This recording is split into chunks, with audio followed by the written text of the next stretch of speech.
Good morning, everybody. My name is Louise Connolly. I'm the head of the Educational Consultants Department at Macmillan, Iberia.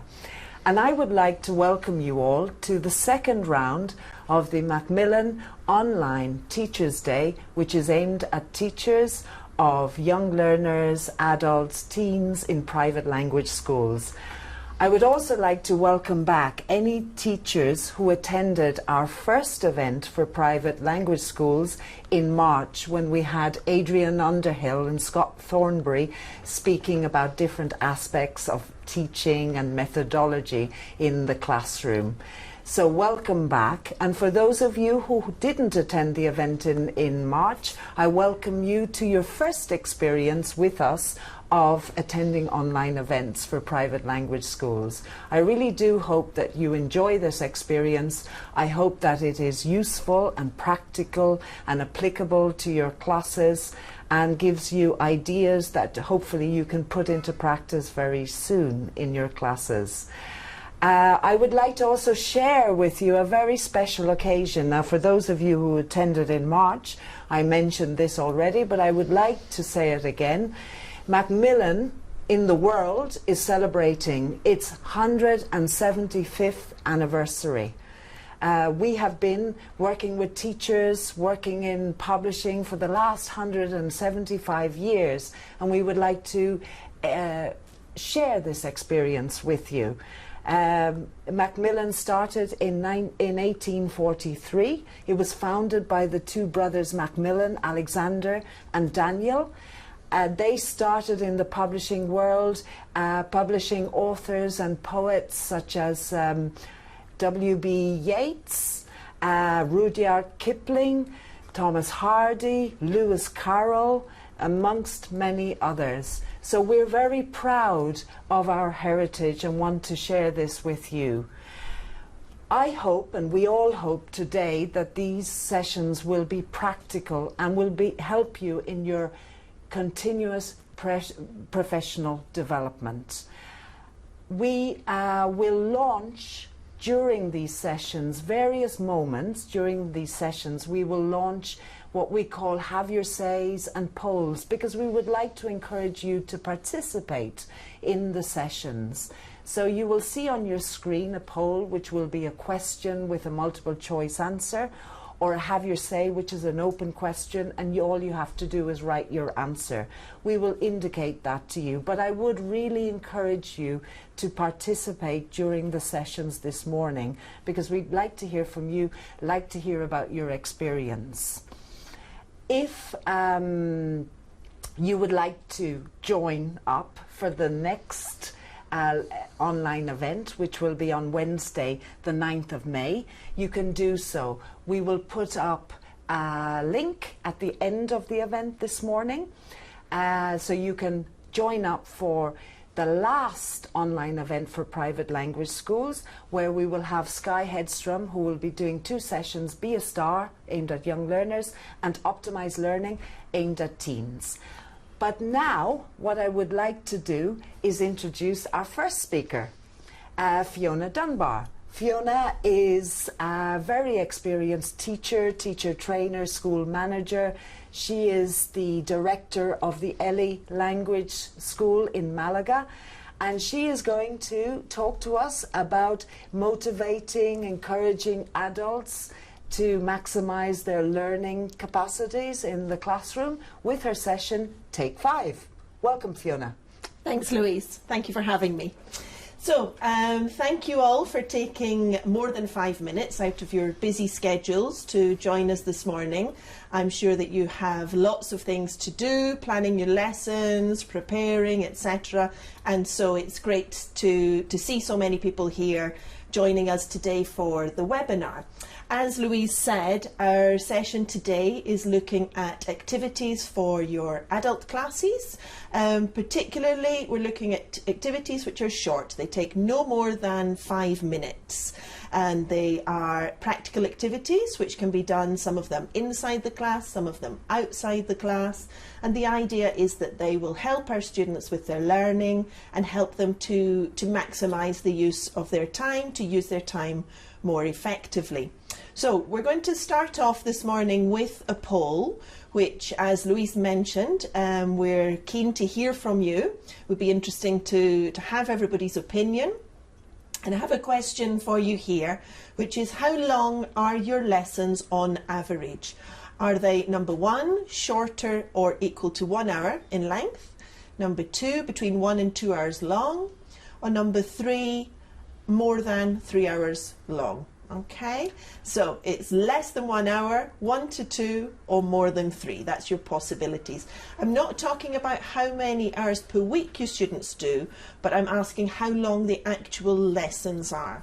So, for example, in my school we have lots of different options. Some people come to intensive courses, etc. But the typical thing for adults and for our teenagers is that they come twice a week for 90 minutes. So for me the answer here would be number two, between 1 and 2 hours. Yes, and we can see here that 81% are saying that they have between 1 and 2 hours. Okay. 19% more than, is that more or less? It's supposed to be less than. Yeah, less than an hour. And nobody, less than 3 hours. More than 3 hours. Okay, yeah. Okay. So it sounds like the situation that we're in my school then is fairly typical, that our students are coming from 1 to 2 hours at a time. 60, 90 minutes I think is fairly standard in private language schools for the length of your lesson. Now obviously 90 minutes is a long time. There's lots that we can do there, but so I think often there are little pieces of time that we could use a little bit more effectively. We find those short moments that we don't really know how to fill, or we have students who finish an activity earlier than others. And often with our young learner classes, I think we focus a lot on varying the pace, on dealing with fast finishers, making sure there are lots of short activities, and sometimes in the adult classes I tend to find that activities are longer on the whole. So what I've got today is a number of things that we can do which are short, sharp activities to be done relatively quickly. Now, if you did have 5 minutes per day, it doesn't sound like very much, but 5 minutes a day, if you had a 5-minute activity every day, it actually would be 35 minutes a week, which is over 2 hours a month, which actually comes to more than 30 hours over the course of the year.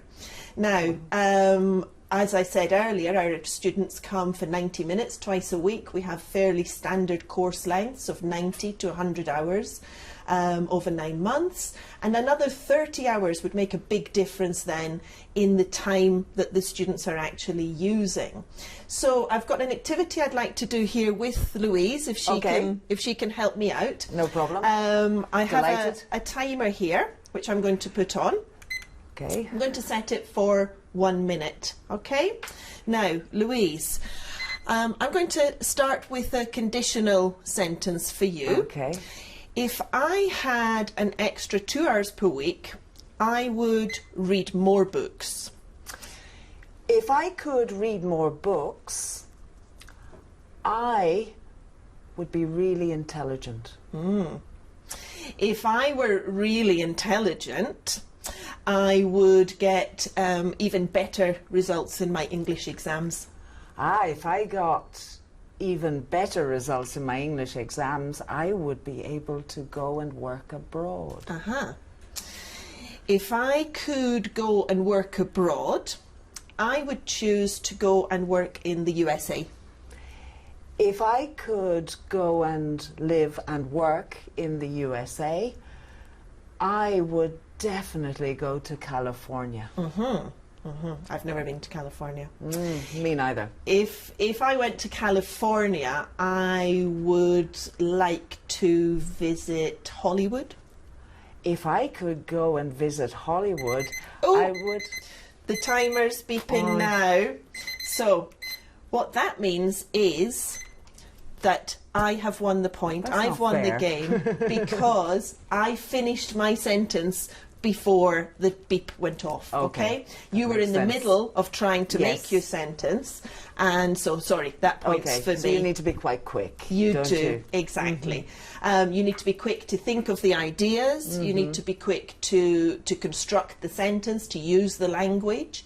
And it's an activity which I often do with my classes to practice conditional sentences. The conditionals is one of the few language points that I think we touch on in almost every level. From kind of A1, A2, we begin to look at the zero conditional, the first conditional, and it's one of the few grammar points that we're still looking at and working with when we get up to C1, C2 levels, and we're looking at mixed conditionals and more complex variants.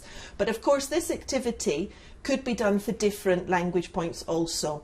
For example, I've done it with irregular verbs. If you want to have your class practice their irregular verb forms, then for example, student 1 would begin with the infinitive, student 2 gives the past simple and the past participle if you want to look at that. So for example, I would say go, Louise might say went, gone, and then Louise would give me bring, and I would continue, and so on. And I think the idea of the timer and the points just gives that impetus for the students to do it a little bit more quickly. It adds a bit of fun into it. And there are lots of variations there, which you could also look at. Reported speech, active voice to passive voice. There are lots of possibilities. And it's a short activity which you can do as part of your language lesson, if you're working with conditionals, for example, there. But again, it could be a fast finisher activity that maybe if we're looking at a longer reading text or something which takes a bit longer in the class, you find that your quickest students have finished earlier. And so they can then, in a pair with their partner, begin with the sentence stem, you set them up, and they can do that activity on their own, rather than wasting those 2, 3, 4 minutes waiting for the partners to finish. And it just gives them a bit of extra practice of something in the classroom. Now, as I mentioned earlier, my students come twice a week. They typically come on Monday and Wednesday, or Tuesday and Thursday. And I've found over the many years that I've been teaching, I always tend to start my Monday and Tuesday classes with the typical "how was your weekend?" question. Now, I ask it because I'm genuinely interested in my students. I want to know about their lives. I want to know what they've been doing, if they've been doing something exciting. I want to know what's been happening, how they're feeling, etc. And so often I begin the class with this question. But of course, if I'm starting every lesson with the same question, more or less, then there's a limit to how much language my students are going to use. Particularly with younger students, I find that there are two things. One is they tend to often do the same things. So if you've got teenage classes, then really, I don't know whether they do more interesting things and don't tell me, but what they're telling me is that they've studied, that they've been to visit their grandparents, maybe they've been to the park, and not much else, you know. Adults often tend to have a similar situation. They can't think of very much interesting that they've done on the whole. And so one of the things that I sometimes do is when my students come into the class, before we start, before I ask them about anything, then I ask them to take a piece of paper and write down a few words. Now, this would be an example of what I might ask them to write. They could write a word that they like, of their choice, so any word that they like in English, a word they find difficult to pronounce, maybe a phrasal verb, an adverb, an expression of possibility, of might, etc.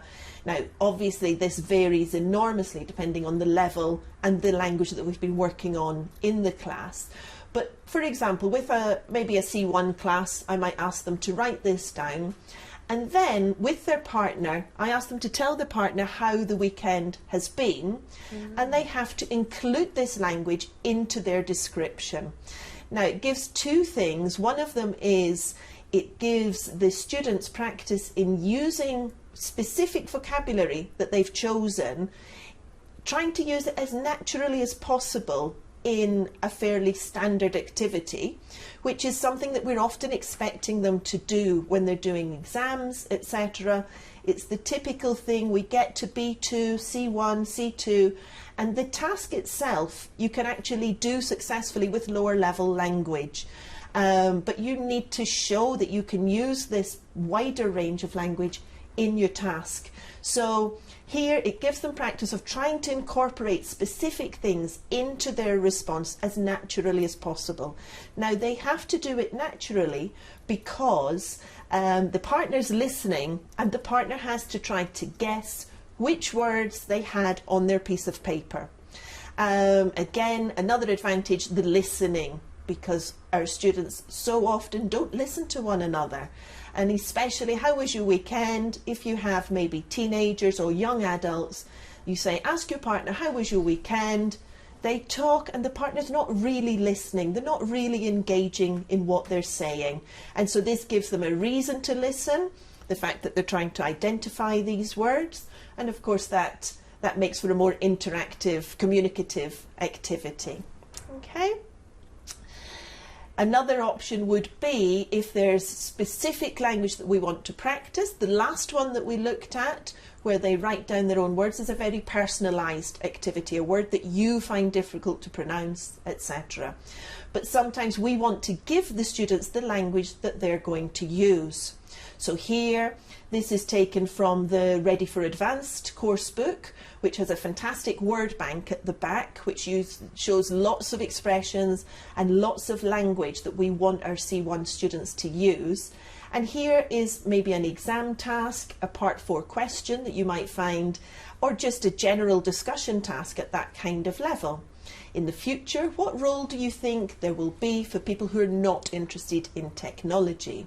And so for this one, I actually give my students the language. I give them in pairs these words on little pieces of paper, and together with their partner they take 3 pieces each.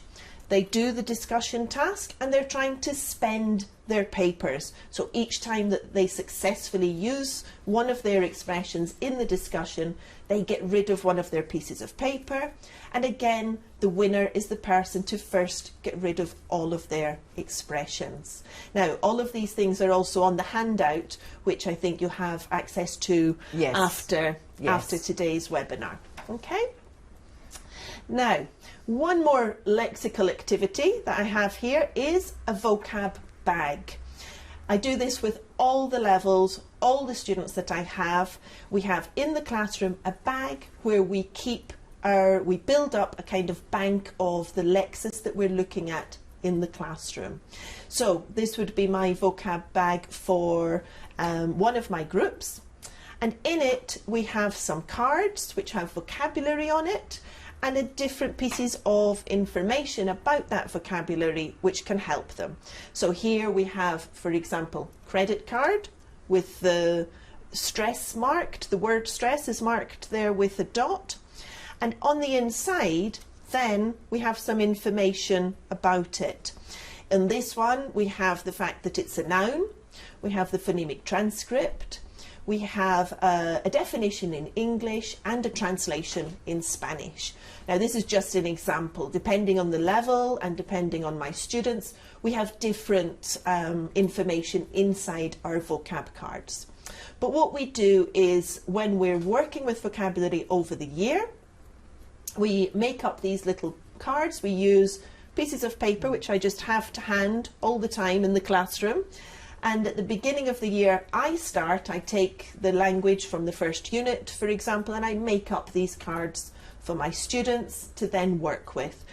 As the course continues, they do it themselves. So the typical language that's come up in the course book, our students, it's one of the ones who finishes early, for example, can make the vocab cards. And it's particularly useful for any new vocabulary, emergent vocabulary, which comes up during the lesson. And so the typical things which appear on the board during your class, which aren't actually recorded anywhere else.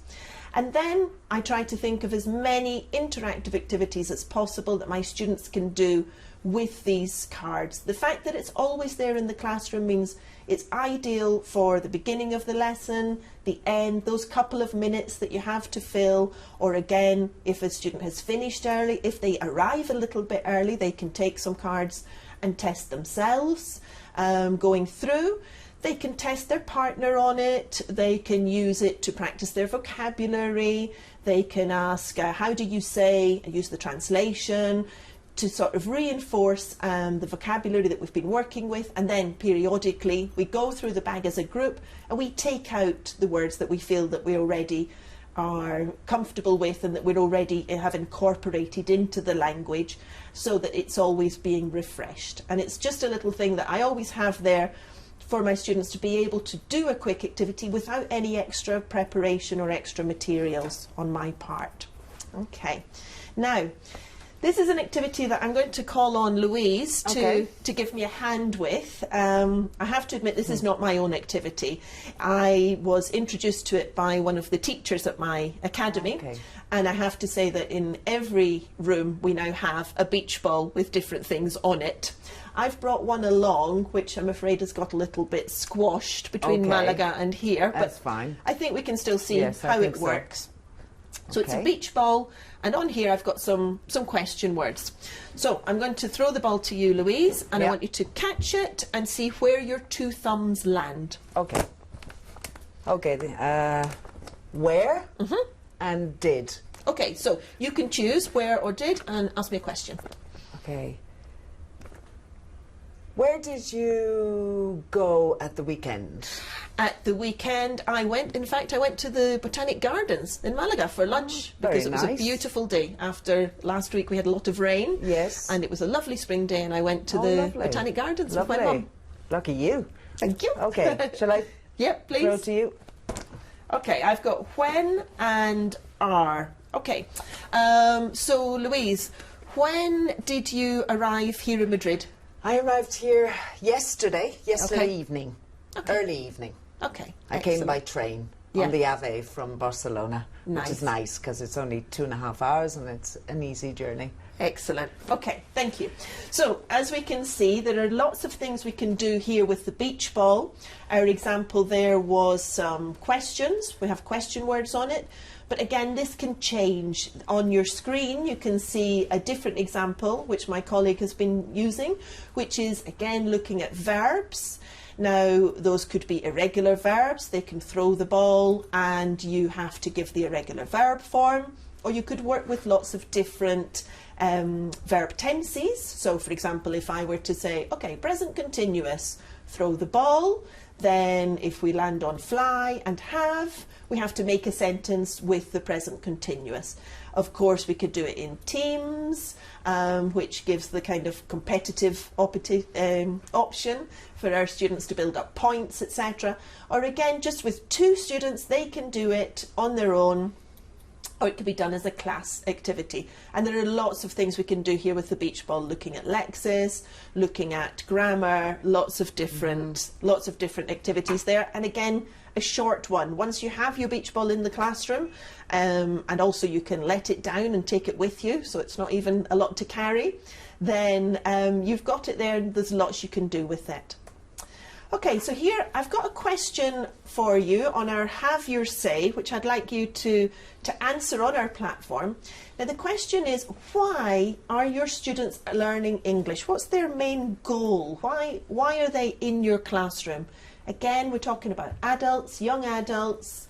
Why are they there? What is it that they're looking for?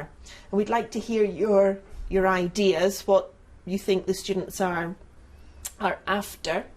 I tend to find in recent years that students often say they're there to pass an exam, for example, to pass yes, an official exam, get a certificate. Exactly, or for a job. Yes. Possibility, you know, that it makes a difference to them when they go for job interviews. I've had that as a teacher as well. Yeah. You want to find out, at the beginning, what their motivation is. And so you do some kind of survey with them. Yeah, Exactly. Which is important, to know where everybody is Yeah. at the beginning of the year. And yeah, those are the typical things. But you do get some people who say that they do it because they just like the language. Exactly. Or I have a good friend who is very proficient in English from Catalonia, and his motivation is music. Oh, really? He's a musician. Okay. And there's so much available in English for music online that that's been a major reason in him learning, studying, not studying, but being interested in learning. Yeah. Okay, yes. That's interesting. Okay, so Ana Garcia, thank you for replying.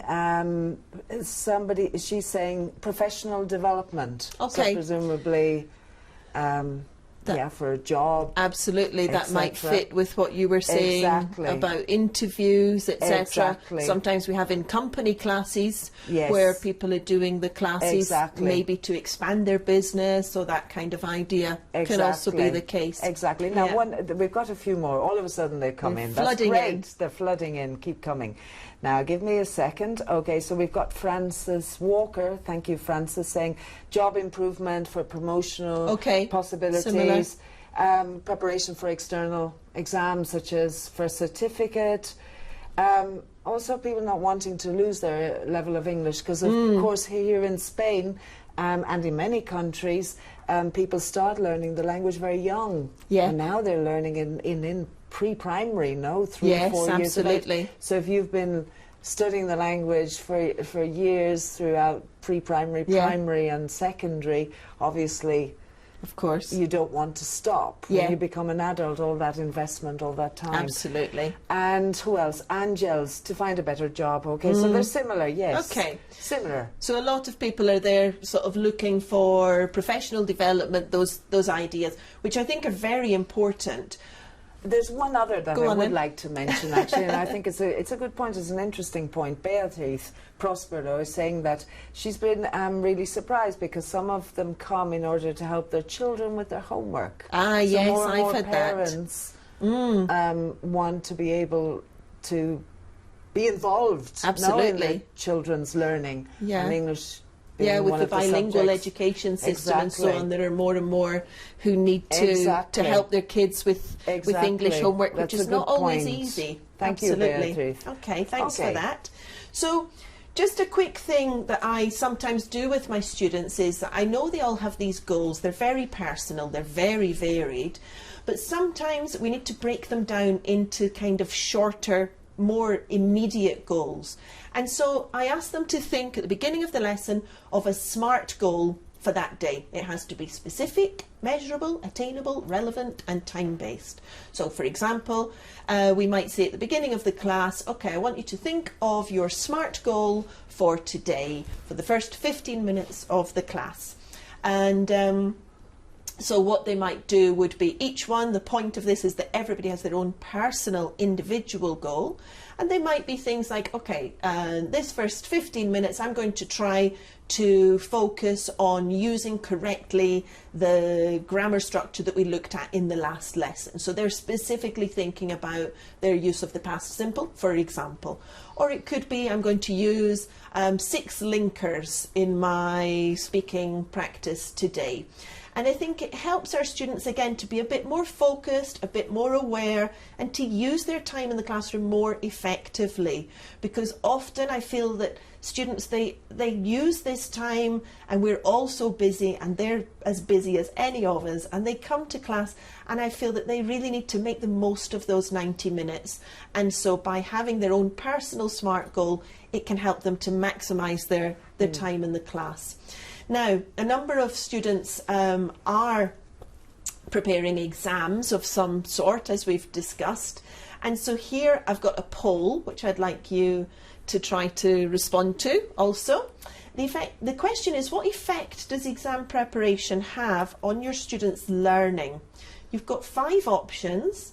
Do you think your students are more motivated, less motivated? Do they learn more effectively, less effectively? Or is there no noticeable effect? Okay, so yes, that's on your screen. I can see some people have replied already. I'll just update it.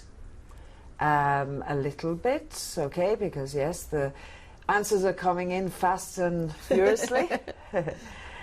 Thank you. Okay, so it seems set. Well, that's going up. Just one more click. Oh, it's going up quickly. Oh, it's busy. Going down again. Oh, people changing their minds. Right.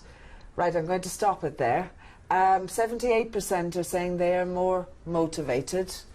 The next percentage, 11, they are less motivated. Now this will change probably a little bit, it goes up and down, but more or less the majority they are more motivated. 11% they are less motivated. 11% they learn more effectively. And 5% no noticeable effect. Okay, I think that's really interesting and quite positive to know that the students are motivated by this work towards the exam preparation. That's fantastic, because what we really want in our classroom, whatever we're doing, is for our students to be motivated and for them to be learning as effectively as possible. And so that's great that's what's happening. That's really good news. Now, we've got a few exam preparation tasks, which we're just going to have a quick look at. Again, I'm going to call on Louise to help me with this first one. Okay? Oh, yes. So, Louise, I want you live in Barcelona, I think, don't you? Yes. Okay. Now, could you just tell me, Louise, of a few activities that people typically do in their free time in Barcelona? Okay. Go for a walk. Okay. Go to the beach. Go to the beach. The beach is in the city. Go for a walk. Have a coffee or a drink on a terraza. But I think that's all over Spain, isn't it? Yeah, and certainly in the south. We all love it. It's universal. Go to the mountains. Go for lunch. Yeah. Yeah. Everybody's got to eat. Exactly. Watch or play football. Ah, right, that's popular. Also universal. Of course, and especially Madrid and Barcelona. Yes. It's very popular all over Spain. Yes. Okay, so as you can see, I've drawn some fairly rudimentary pictures to demonstrate the ideas that you gave me, which were to go for a walk, go to the beach, have a coffee, go to the mountains, have lunch, or play football. Yeah. And so with this, I would set up then, for example, a typical discussion task, which might be, if it were B1, then let's say, I would say, okay, Louise, I'm coming to visit you in Barcelona this weekend. Great. But apparently it's going to be raining. Oh, that's true. And the other bad news is I haven't got very much money. Oh. So, I wonder if we could talk about the different possibilities and decide which thing would be best for us to do. Right, let's see. Okay, yeah, no, it's true. It is going to rain this weekend and you haven't got a lot of money. No. I think it would be better to stay in the city. Yeah. I know the mountains are lovely and they're nearby, but the only problem is if it's raining. If it's raining, and then we have to get public transport, and it's raining. And sometimes actually there are restaurants in nice little villages, but they tend to be a bit more expensive. I think we'll have more choice in Barcelona. So how about if we go to the beach, down to the Barceloneta, lovely beach. We can take an umbrella with you. Okay, and a bit of rain gear. Yeah. And we'll go down there, go for a stroll. It's nice. It's not going to rain a lot, I've heard. Okay. And we can look at the beach, we go for a little stroll, and then afterwards we can go to one of many lovely cafes. Oh, great. Maybe have a drink, maybe have an aperitivo, and then we can go to one of the lovely seafood restaurants. Now, seafood have I don't know, arroz negro or something like that. Oh, wow, I love that. Excellent. But they're quite reasonable down there. I'm sure we can find a restaurant that we can afford. I'll look forward to it. Excellent. Looking forward to seeing you. Okay. Okay, now that was obviously just an example of how you might set up a discussion task for in this situation it might be B1, preliminary, the part 2 of the speaking exam. But of course, again, we didn't have any particular things prepared here. All I had was a mini whiteboard, which I can't stress enough how important mini whiteboards are in your classroom. If you don't have any, then there are two possibilities. One, take a piece of paper and laminate it. It gives you a kind of immediate mini whiteboard. And of course, if not, then always there's a piece of paper can be used. Again, this is something that if you want the whole class to do it, they could do it up on the board. You can vary it for B2, C1 with different ideas. Absolutely. But I think it's just another quick, short, personalised example to give my students some more practice in the class. Okay, another option here might be, again, this is for an IELTS exam, where in part of the speaking exam they have to speak for 1 or 2 minutes to describe, in this case, a cultural experience or event that they enjoyed or didn't enjoy attending. Now, the example is here, and some of the time I find that my students struggle. The first time we do this, they struggle with their ideas, they struggle with linking their ideas together. So what we often do is we'll do it once in English, and then actually we'll stop and they do the same activity in Spanish. They do it in their L1. The reason for doing this is that it helps them to focus on their ideas and on how they're linking their ideas together.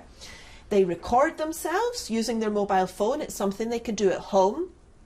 And then they use that not to try to do the same performance in English, but just to give them some ideas of how they might want to improve the English version. So then they come back to class, they do it again in L2 in English, and inevitably it's better the second time round. So I think the idea of translation in the classroom is often a bit controversial, but this is an example where I really feel that doing it in Spanish does help my students to do it better second time round. Now, on a similar note, here I've got a little video that I'd like to show you quickly. If you'd like to watch it, I just want you to see if you can note down some language that is used, which is typical for descriptions. Okay. This morning we're in the park and we are looking for adjectives. It's a little bit windy, it's cold, it's very cloudy. The building site over there is a little bit noisy, and it doesn't look terribly comfortable, although I think it's probably safe. The trees are a little bit bare because the spring seems to be taking its time to arrive. The fence is bright, colourful, attractive. These flats are quite modern. They're medium height. The lamppost here is pretty tall and thin. Climbing frame is wooden and metal and plastic, and probably quite fun for the kids. The slide is shiny. The rubber flooring is a little bit worn. The grass is green, of course, as you would expect. And the bin is empty. The park itself is empty, in fact. There's nobody here. Okay, so obviously that's a little video that I made in my local park, which is the Parque del Cine in Málaga. And it was an unseasonably cold and rainy day. But as you could see, the focus there was on adjectives. So my purpose for the video, which was about a minute, was just to think of as many adjectives as I could for the things I could see around me. But then I think what's interesting is the language that comes up around that. So some of the examples might be, it's a little bit, it doesn't look, although it seems to be, it's probably, it's quite, it's pretty. And I think it's interesting how when you do those activities, for me obviously English is my own language, I do the activity and that language comes to me very naturally. That's the sort of thing that I think then if my students do this activity in Spanish, they can then focus in on what these expressions are and use them more naturally in English. Now, again, this doing a little video is an activity that I often ask my students to do outside the classroom. They can focus on different language points. Sometimes I tell them which one to do. Sometimes They decide themselves whether they're looking at nouns, adjectives, adverbs, maybe practicing the present continuous to describe what's happening, etc. And then they bring the videos into class. There are a number of things we can do. One possibility is that we swap our video with our partner and play the video with the sound off and describe our partner's video and then compare the two versions. Again, they can, if there are things they don't know, they can ask me afterwards how to say the different things, go home, look it up in the dictionary, maybe record an improved version over the same video of the audio. But there's lots of things they can do here, and again, it's 1 minute on their way to school, on their way to work, waiting for the bus, wherever it is. Okay.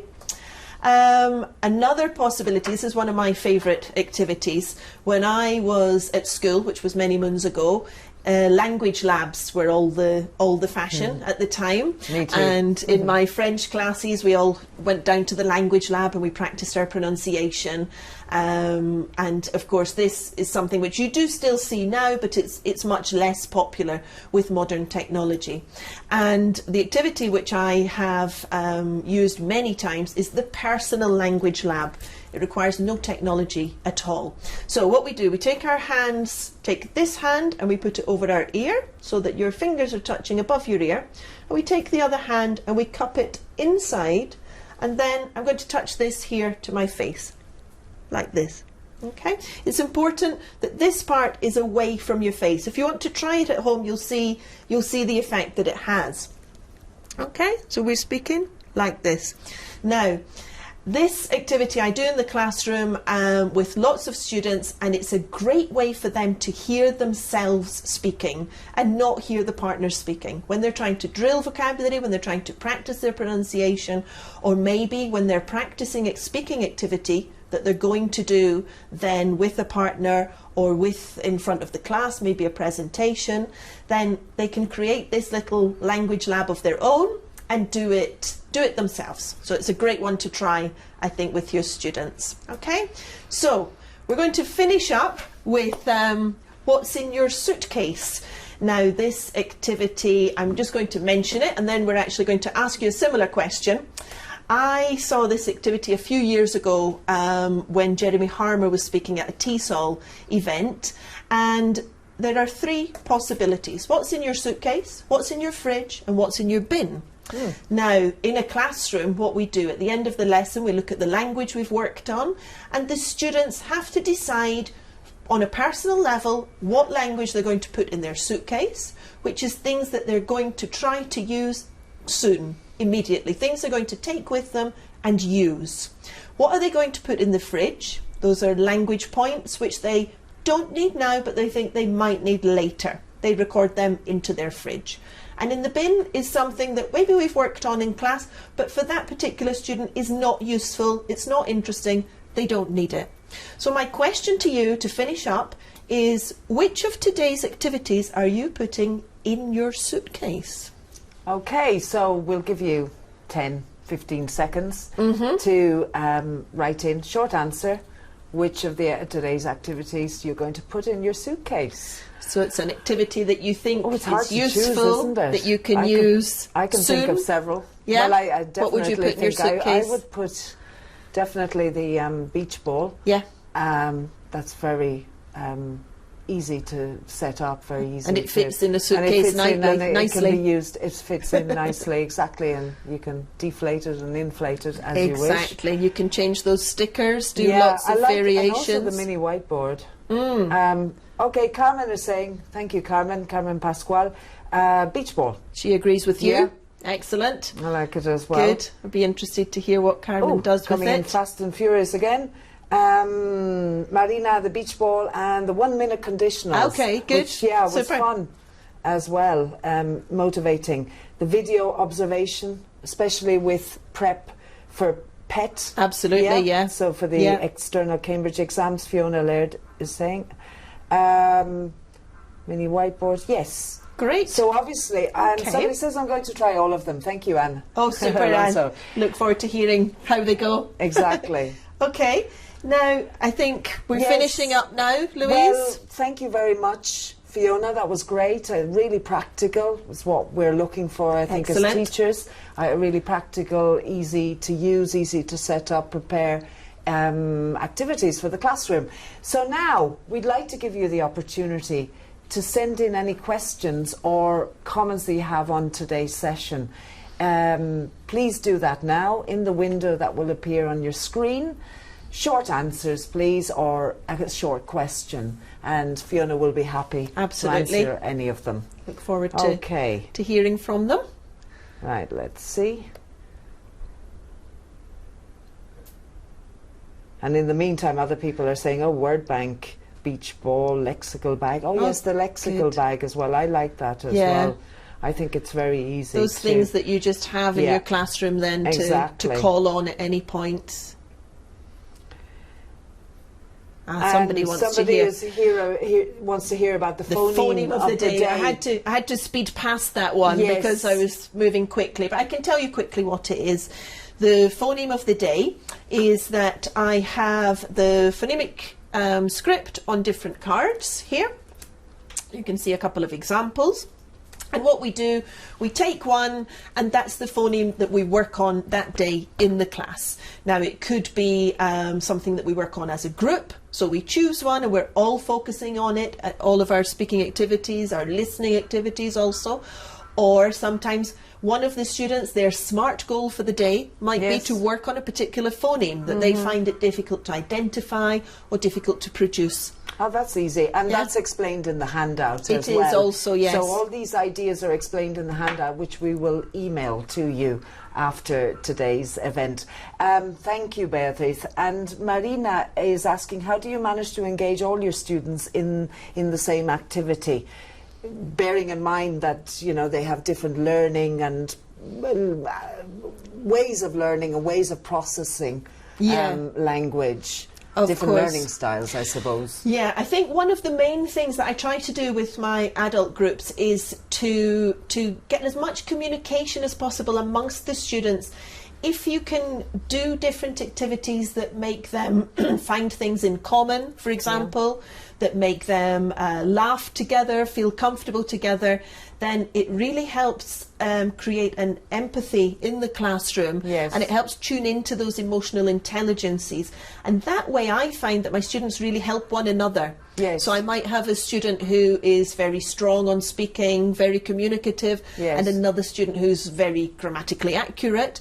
And as long as we can help to try to create that atmosphere in the classroom, then they really help each other and work off each other. That is worked on over time. Absolutely. Yeah. Thank you, Carmen. And just one last one. Where is it? Any suggestions for very shy B1 students, please? From Carmen. Okay, well, one of the nice things about the video actually is that for shy students, they might feel shy about making the video, but as you saw when I went to the park, there was nobody there. It was an empty park. It was just me and my phone. And so I made that video. And then it's something for me to work on myself. The examples that we looked at were in the class, showing it to your partners, etc., showing it to your teacher, but actually reflecting on your own performance and working on what you've done can really help. And I think that repeated practice, then when the students come in to do their speaking exam, if it's something they've done 5, 10, 20, 50 times before, they're still going to be nervous, they're still going to be shy, but they're going to be much more comfortable than if it's something they don't feel so prepared for. Plenty of practice in different situations, repeated practice, less threatening, and then become a little bit more public as time goes on. And the private language lab's good for that too. Yes, no, that's true. That's absolutely true. Not listening to one another. Yes. Okay, well, thank you very much. We hope that you have found these teacher training videos of real use and relevance to your classes. We would like to remind you that you can find many more practical teaching ideas and tips, articles and video clips in Macmillan Advantage. Don't miss this opportunity to continue your professional development.